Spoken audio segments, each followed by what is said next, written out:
فقهای کرامو چې د تهجد لمانځه لپاره کم غوره وخت ذکر کړی هغه دا دی چې د شپې تر نیمایي وروسته د تهجد لمونځ وکولی شي.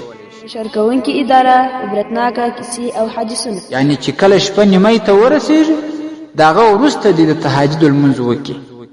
خو که یو څوک به له دې څخه مخکې د تهجد په نیت باندې لمونځ کوي نو هم الله رب العالمین ورته د تهجد ثواب ورکوي.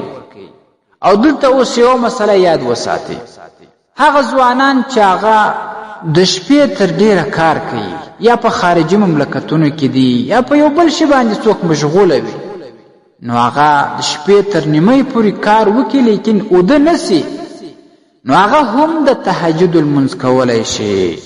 دا د سرو زرو مسله ده.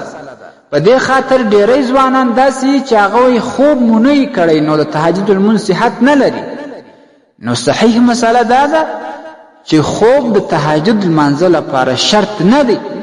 که تا خوب نه کړی دا خوب څخه مخکې د شپې په نیمۍ کې د تهجد لمونځ وکړې، الله رب العالمین د تهجد لمانځه ثواب درکوي. خو لیکن یاد وساتئ چې افضله طریقه دا ده چې کله خوب وسی د خوب څخه وروسته بیا د تهجد لمونځ وسی. سنت طریقه هم دا ده، فضیلت او ثواب هم په دې کې ډیر دی. خو لیکن بیا هم چې خوب ونسی ثواب ستا، ثواب لري او صحت هم لري. ستاسې د اسلامي پوښتنو جوابونکی مفتي حکیم الله صابر الحنفي صاحب.